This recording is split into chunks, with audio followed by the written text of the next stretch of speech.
love this comment. There's been all sorts of news, hype, war, innovation, and everything all this time. The best thing is to avoid the noise and just keep loading on a total stock market index and let the guys like Chamath or CNBC fools create the panic so you can keep loading on cheaper valuations. It's AI this year. It was EVs and genomics last year. You get the point, and I want to expand on that point because we're going to hear from Chamath after all the criticism you guys gave me for the last time showing some clips of him. We're going to look at a funnier side of him today. We're going to talk about debt. We're going to talk about the broader economy and just things that kind of blow my mind because people are freaking the F out right now. I get comments literally on my videos, people saying, should I be worried about this? Is there fear in the US dollar? Should I be putting money somewhere else? And the thing that blows my mind is everyone's like looking at OPEC, looking at oil and saying like, what's going to happen here? Are we going to, the US dollar is going to collapse and it's like, it's going to lose all this value. This is all what my friends are saying. These people are so financially illiterate.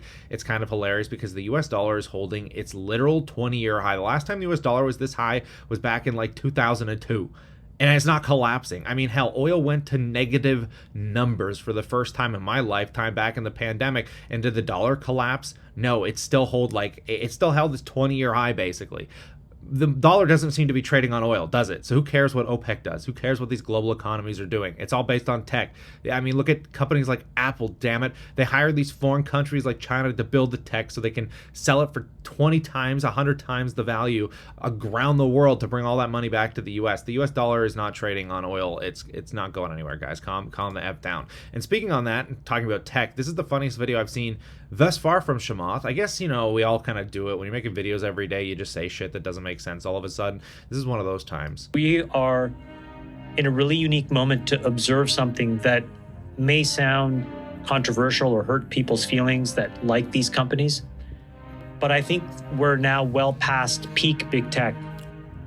Their valuations may still go up because they generate such an enormous amount of cash flow. But these are exactly those kinds of businesses now. They are X-growth, large cash flow businesses. The way that they grow is not through innovation. If you look at Google, Facebook, Microsoft, and Apple, and ask yourself, when was the last hugely disruptive thing that they've created? He's going to say it's been never. It's been a long time. It's been like a decade. Honestly, this is probably one of the most criticized videos in the recent podcast they did. That's just, it's so laughable to me. What's the last big innovation Apple did? Well, recently, AirPods, I mean, you could say AirPods was a pretty big step in revolutionizing, you know, forcing us to get away from plugs, the watch, moving into the health sector. What else did they do? Oh, yeah, the M1 chip that made this laptop so damn powerful for editors. They don't have to carry around an insane desktop. You go look at Marquez, the guy, Marquez Brownlee, that tech review guy, like he used to literally go on conventions and he'd carry around a suitcase with a massive desktop computer, and he's blown away that the M1 chip in these laptops pretty much have the same horse. What are you talking about? These companies haven't done anything, and they're the only companies on the forefront of innovation.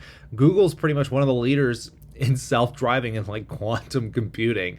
Facebook, the metaverse, the leading company in the metaverse. Like, you know, I don't know what this guy's talking about. So this was a funny little clip. I hope you enjoyed it. But let's kind of shift into a different poignant point that really kind of reflects this era we're living in, because you kind of have to shift with the times. And it's a hard reality for a lot of people. And if you're a good CEO, you understand the reality of pivoting. I find flip-flopping in the YouTube verse seems to become a pretty common theme in this market. It's something I've done. It's something you pretty much have to do if you want to survive, because a lot of people just hold their ground like on crypto and all this stuff, and they're like, oh, I'm going to be here to the end, and blah, blah, blah, blah. And then you see Kevin O'Leary and all these people saying, now I'm on the other side now. People hate them for it.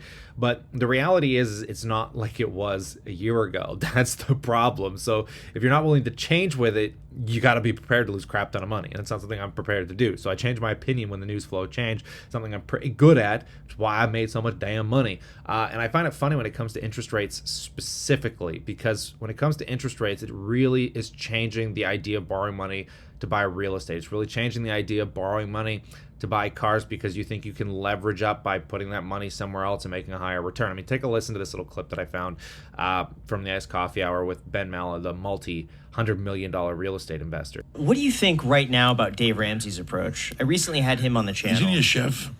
You're thinking of Gordon Ramsay. Oh. Yeah. Dave Ramsey, the anti-debt guy. Anti-debt guy. Anti-debt He was guy. wrong, but now he's right. It goes with the Yeah, times. sure. Everything is a time you're in. Yeah. Everything's a market. You got to go with the flow. It's a roller coaster ride, and you got to ride that roller coaster. And you have to adjust yourself to what the times are. No, never believed in all that. I believed I would not be where I'm at today if it wasn't for debt. If it wasn't for debt, I would have listened to my father and been a garbage man. He wanted me to be a garbage man, hang on the back of a truck, pick up garbage. He said, yeah, you're outdoors, you get good benefits, you get a pension, you live a good life being a garbage man. But no, I wanted to go into real estate, and the banks would help me do it. It's all their money, Yeah. So you got to go with the Yeah. times. Right now, I'm thinking about writing a check for $100 million and paying off $100 million worth of debt. When I go home, I may do that. But then I have to think about, well, if I do that, that will increase my cash flow, which will increase my taxes. So me paying $100 million debt may not save me all the money I think it is, because I'm in the 37% tax bracket. So there's a lot of things to figure. You have to look at your own situation and figure out what's best for you. Yeah. Do you But think it's worth it to buy right now in cash? If you have the cash and you don't want to pay the bank 6 or 7%, and you can afford to part with the cash and not leave yourself in a vulnerable position, cash is better now. I don't want to pay the bank 6 or 7%.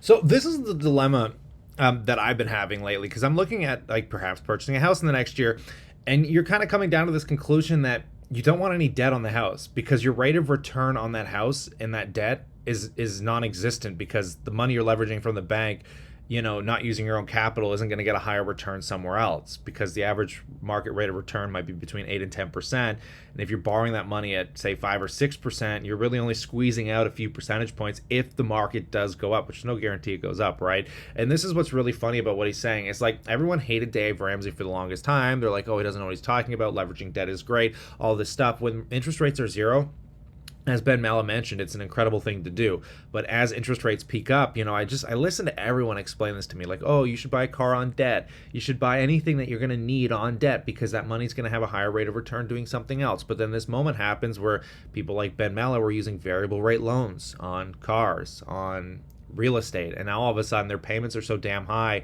they're not squeezing rates of return out of anywhere, and it's all going to the bank. They're making the banks rich, which is why I keep saying it's fun to invest in banks right now, because they're down, the dividends are way higher, and inevitably once they shake out the bad loans in a higher interest rate environment, they're just going to make a lot more money. So this is an intriguing topic, and I'd love to know what you think in that comment section below, because I'm thinking about putting down like a 50 to 80% deposit on a property at some point, take half my investments, my fiance's, and just kind of say like, hey, let's just, go purchase a place. It's something that's in our conversation book a lot here. But taking a look at the broad markets today, we are still in the midst of an earnings season, and it's been a volatile shakeout. It was really intriguing to see all that tech rally, and now we're starting to get a little bit of a pullback here today, and it's going to be neat, because I've been really keeping an eyeball on things like Shopify, because Shopify is the only one that I really care about with Apple that are coming up in the next week here. I mean, we got a lot. I mean, BP posted it was down. A lot of these big companies, Starbucks coming up tonight, Ford, if you're into AMD and some of the tech, the chip makers, you get into CVS. A lot of cool companies, guys. But Shopify and Apple, they are the fun ones. Got Coinbase in here too. Like, it's just going to be another fun week. I mean, we're just finishing up with the big mega tech guys here. And the reason I like Shopify so much is because it's the Canadian giant, right? And this one has been rallying back a lot. And I feel like you could almost do an arbitrage play here, just because I'm skeptical on it still, but we just watched mega tech companies rally. I mean, almost all of them rallied on earnings, and even if they weren't that great of earnings, they still went up. So I'm really curious that if you just threw maybe 10 grand into Shopify, maybe you could squeeze out like a 5-10+% return after earnings. I'd be very intrigued to see how that works out. Not that I'm going to gamble on it, but it's fun to fantasize. You want to gamble a little bit, right? So I'm going to be keeping an eye on Shopify because it's kind of in competition right now with Constellation Software, in my opinion. This is kind of like the company in Canada that we're not known for tech, but most people don't even know this company exists, and it's trading at a $57 billion market cap. It's very hefty premium. Shopify trades at a pretty hefty premium too. Right now it doesn't even have a PE because it's not been showing cash flow, which I'm also curious if they could show some bottom line this quarter, what that could do for the stock. But nonetheless, I'm really curious to see what happens here. 57 billion on Constellation Software, 81 billion on Shopify. These are like our two mega tech companies here, and I'm just keeping an eyeball on all of this stuff. I find it very intriguing to say the least. But it's going to be a fun month, man. A lot's going on, but I'd love to know what you think about this conversation in that comment section below.